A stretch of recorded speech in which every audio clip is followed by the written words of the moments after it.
Hi there, I am Caley Smith, the Vigyan Professor of Jain Studies at the GCSU, the Georgia College and State University found in Milledgeville, Georgia.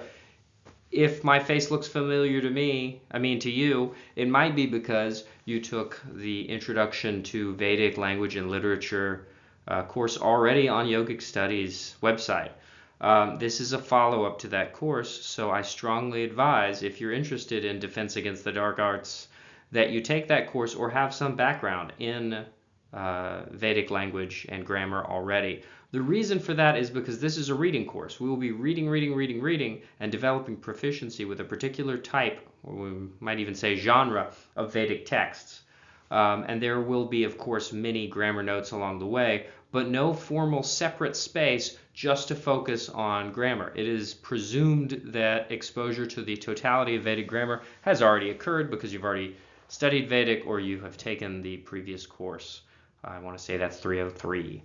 Anyway, why in the world is there a website where my name should be? Well, first of all, a little bit about me. I work on the conceptual history between, or I should say histories, between the Vedic period and the classical period and all the sorts of little things in between. That means that I get to work on all sorts of fun things, the Vedic tradition, but also early Buddhist, Hindu, and Jain traditions as well. So why in the world is this website here? And what in the world do I mean by Defense Against the Dark Arts? Well, if you took the previous course, you know there was a module where we looked at a handful, I want to say no more than 6, of a short form of prophylactic spell. And by prophylactic, I mean warding against evil. And by spell, I mean a poem. A poem that seems to ward against evil or perhaps induce healing. We speculated a lot about what it might do. And it's not always clear exactly what that is. But I have great news. Over time, more and more of a different recension of the Atharvaveda. As you know, there are 3, maybe 4 Vedas, and one of those texts, the Atharva Angirasa, is a massive compilation of stuff that has been termed sometimes speculative, sometimes metaphysical, but always gets slated as the magicalist of the Vedas. That is, it's full of spells, incantations, charms, sometimes poultices, and the like. Is that really a fair characterization? Is that really what's going on? Is magic a real category that we can blithely assign to an ancient oral text as somehow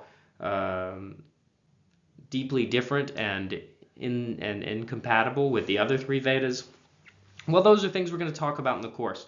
And it's also an opportunity for us all to keep each other honest by constantly thinking about what is it that language does and what is it that memorized, practiced language does, language with purpose and intention. And I really want to look deep into those sociological level of these texts. But at the same time, we have this great opportunity because traditionally when people study the Atharvaveda, what they study is the Shaunaka recension of the Atharvaveda. This is the best known one. But for over 100 years now, we've known about another recension, the Paipalada recension of the Atharvaveda. It's structured differently, it's got some different parts, and notably it's harder. It's harder because it lacks an accent in its recension, the way that the Shaunaka Atharvaveda, the Shaunaka Samhita, has an accent. So on the one hand, it's more challenging. On the other hand, it's fresh. It's fresh for you because not as much scholarly literature and certainly not as many translations exist of the Paipalada. And so it's harder for people outside the academy to really access this text, get to practice reading it. Thus, this website, Gretel, has recently put the most latest critical edition of the Paipalada online. Whereas the Shaunaka, anybody and their mom could get that. The Paipalada was a little harder to come by. Now we can come by it easily. And so what I want to do in this course is not just stay true to the Shaunaka Atharvaveda, but look at this really interesting Paipalada Atharvaveda. It gives us a chance to read it not only with fresh eyes, but maybe think about it with fresh ideas together. So that's part of the goal. Now, Defense Against the Dark Arts, of course, this is a Harry Potter reference, and it's a little tongue-in-cheek, but there is something I do take very seriously about it, which is that we're dealing with texts that were important. They were very important to people, and the texts themselves purport to be extremely powerful and dangerous. Therefore, in the spirit of minimizing that potential danger and contact with any meta persons that might be listening, I'm going to guide us through a specific subset of those texts, ones that I term as primarily prophylactic, warding away evil, and not, not death spells, none of that stuff that I would feel bad if it fell into the wrong hands.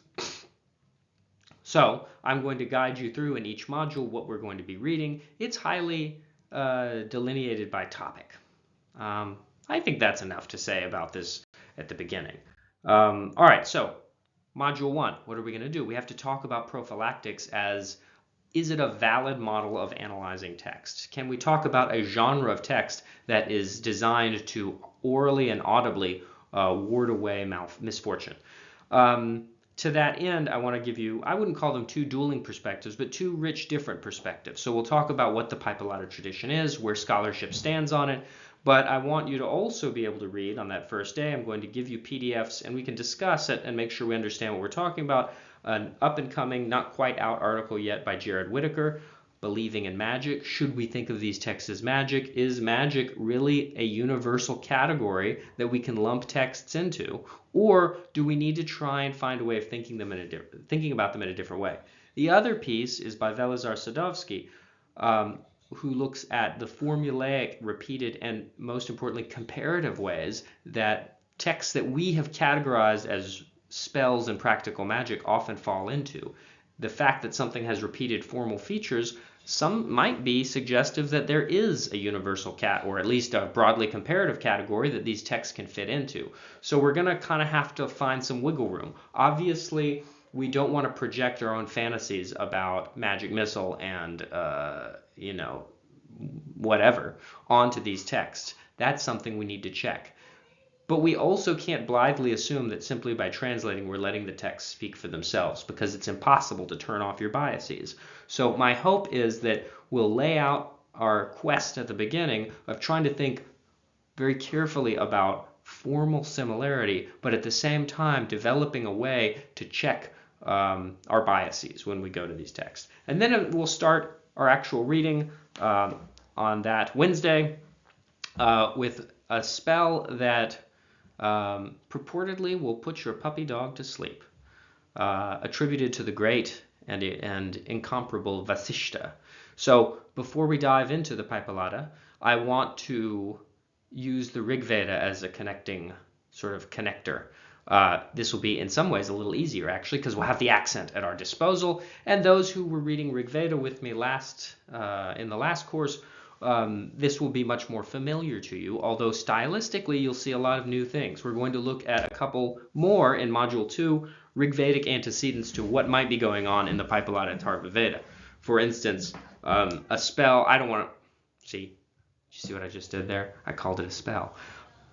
A hymn, a sukta, you see I'm trying to curb my own biases, and a hymn which seems to purport to produce very practical and even immediate results. That's the case for both of these.